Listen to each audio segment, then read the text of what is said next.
And it's a very, you can imagine, a roller disco ballroom is quite big, quite a big space.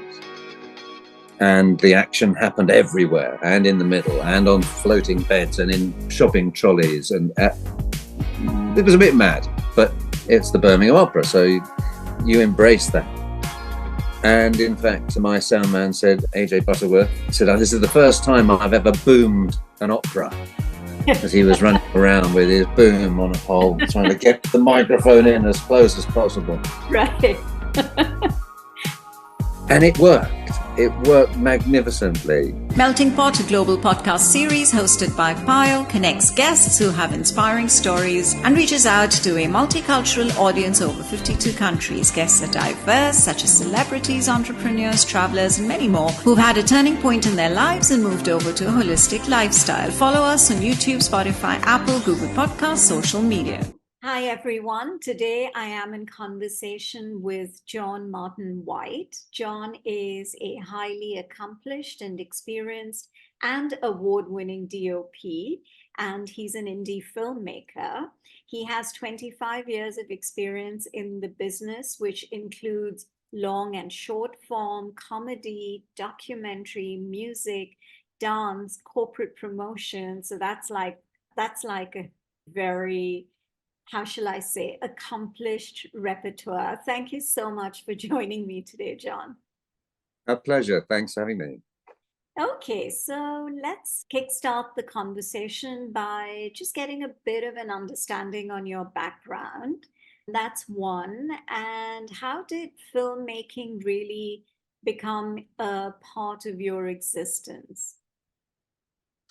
So my background is in engineering. I studied engineering at university, during which time I became very passionate about drama, theatre, being on stage, went to Edinburgh Fringe, performed there and so on, and realized that I didn't want to be an engineer. That was my big takeaway, I think, from university, and went traveling. While I was traveling, I took a camera. Now my first camera arrived in my life when I was about 8. Stills camera, and then my father bought me for Christmas an SLR, very fancy Pentax manual camera, K1000, when I was 11, because he thought I showed promise. I certainly enjoyed the camera, and that was really the ignition point for wanting to use a camera in my future. I thought I might become a stills, but there were so many in the knowledge, it seemed a bit daunting. I turned on the news one afternoon and was watching a news bulletin, and I thought, do you know what? I could do better than that. And that's what gave me the wherewithal to start applying. I wrote many hundreds of applications. I got one response. Nothing came of it. And then I relaxed. I thought, this isn't happening.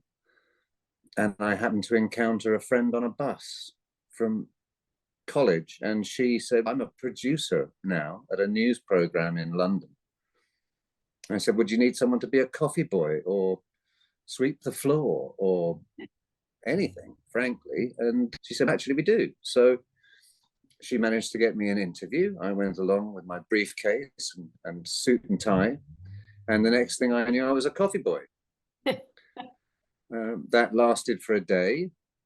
And then they had a crisis. It was a business news program, European Business Today, broadcasting in Japan on NHK, but based in London, in Soho, or just outside Soho, actually. And they took a punt on me. And as I say, at the end of the first day, they couldn't get hold of some corporate tapes. And I'd been doing advertising sales for a magazine, Management Today. So I said, give us a go on the phone. I'll see if I can get them, which I did. And they were delivered on time for free, etc. And the next day they said, Johnny, do you want to be promoted? I thought I was going to get sacked when I was called into the edit suite. Johnny, we need a word with you. But no, I got a promotion. No extra money, sadly, but that was okay. So because you worked with so many different aspects of whether it's filmmaking or whether it's drama, theater, dance, music, how do you combine all of that? Or do you tackle each genre that you're working on separately and differently? I think to try how best to approach that answer. So I think I have a fundamental baseline of what I would call my skill set. Obviously, that there's a technical awareness as a proper baseline, bottom. Then there is the awareness of the people that you are working with. And I think this is one of the other real takeaways in the creative art of filmmaking, whether you're whatever sort of film you are making, it's teamwork. A film that you make just on your own about yourself is probably a bit limited. That's and true. so the interaction you have with your colleagues and with those, the talent, if you want to call them that, the in front of camera people, is as important, I think, as anything else, to create the right energy, the right situation dynamically. So any one project, whether it was a docu-film or whether it was a corporate film, that really stood out for you, and you can say that it's been a very memorable experience?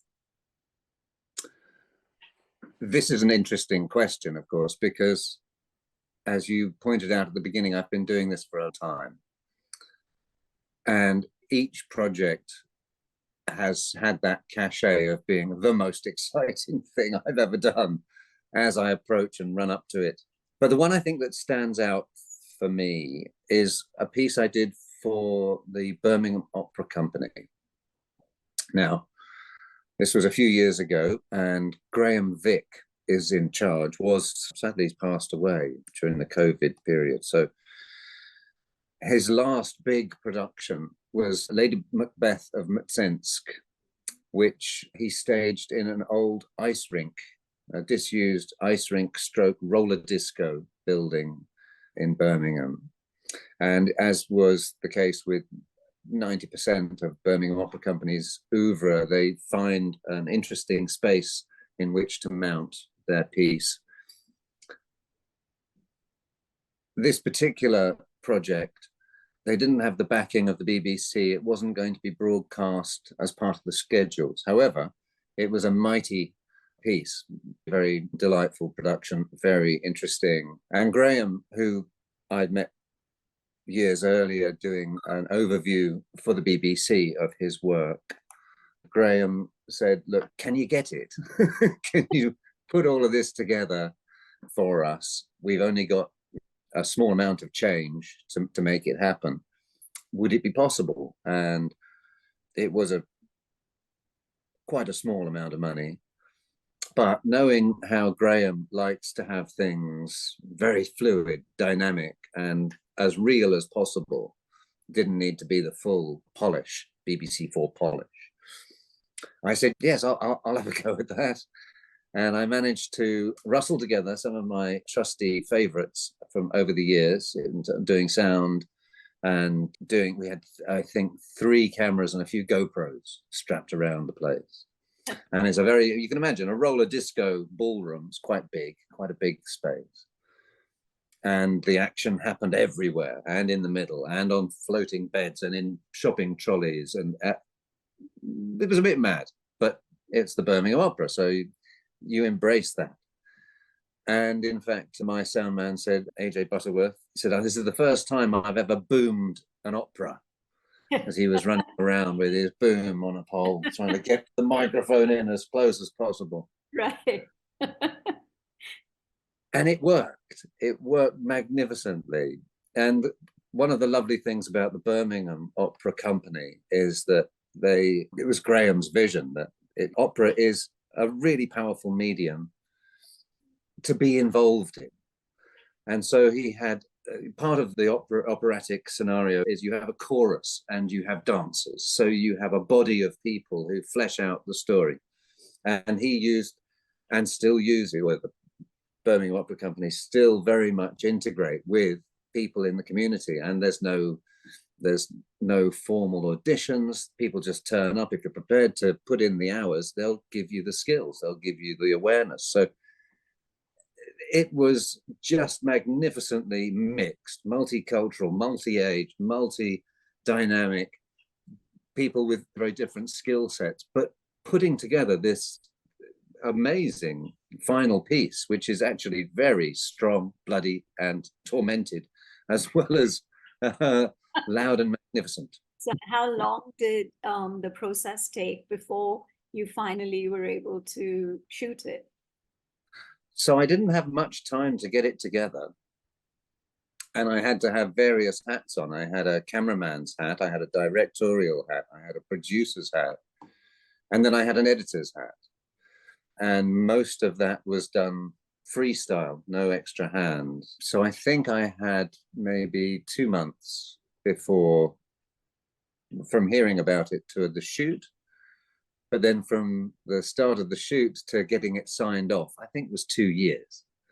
But I think that that was more about Graham having a terribly busy schedule and not having the wherewithal to sign it off until he had a slot for it, until it became part of his actual dynamic process in the moment.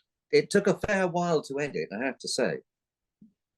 I can imagine. Yeah.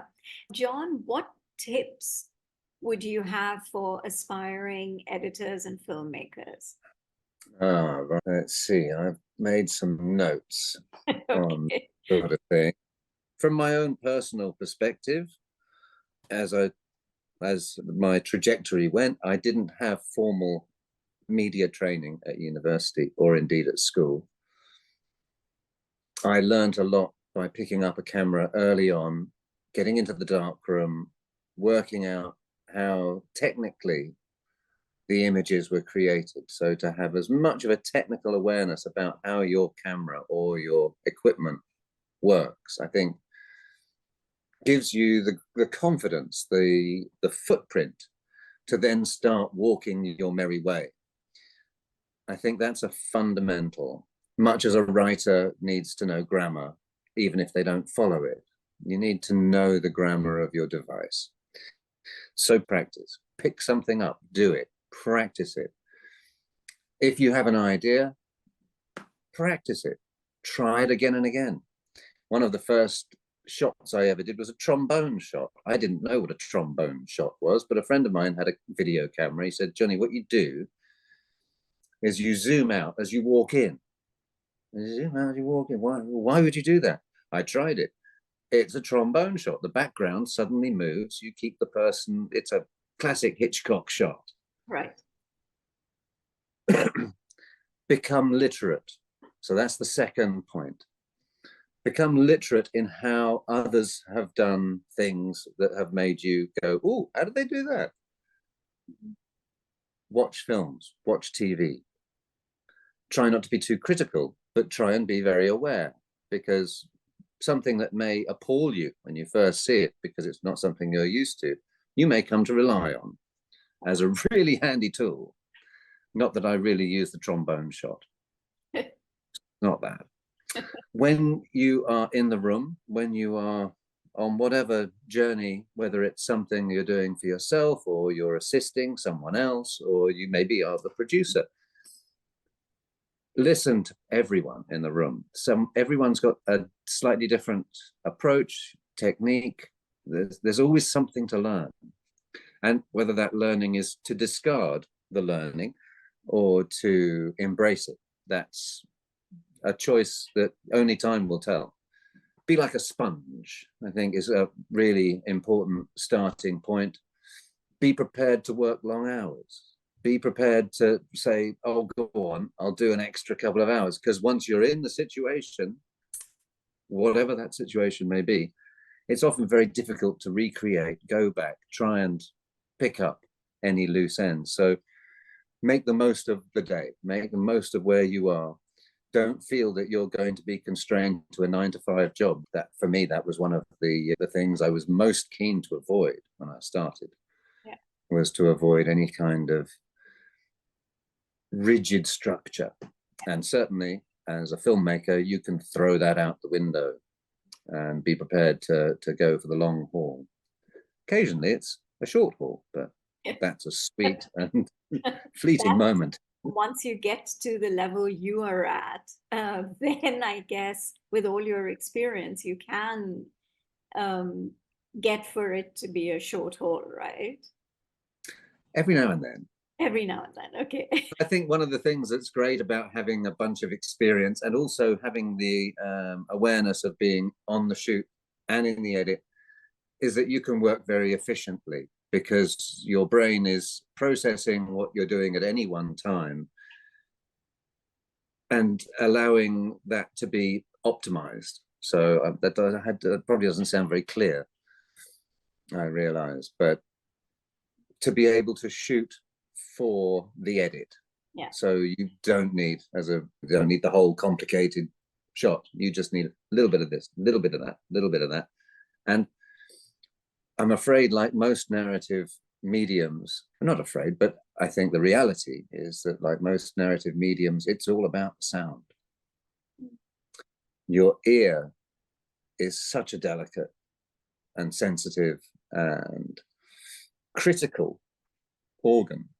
It's so much a part of our defense mechanism is to have good hearing. So our brain is very tuned to sound. So in any edit situation, I'm always very aware that the sound needs to be as perfect as possible. And then the pictures, well, you can play more often than not. Who would have thought that? I would have thought that visual is more important. That's because as someone who's taking in watching or whatever, you would be more focused on what you see rather than what you hear. So it's only someone who understands the importance of it, like you do, you are aware. And I think that's a very interesting point because you very naturally think that it's the visual impact which makes all the difference. But clearly, from what you're saying, it's not. So, yeah, that's quite interesting. Yeah. And if you were to look again, say, at a silent movie, the way the images evolve and play out against the live accompaniment in the room is very much that the shots cut on a beat. So the music drives what's happening on screen. It ties together. That feels natural. That feels stimulating. If you start to go against that, then it becomes jarring. And the images, don't get me wrong, very important, but the brain knits things through sound very strongly. So never underestimate the importance of good sound and the importance of everything just fitting. Yeah. And when you get that, yeah, you can smile. You can smile. Yeah. So it seems like if you are behind the camera, it's also very important for you to understand editing.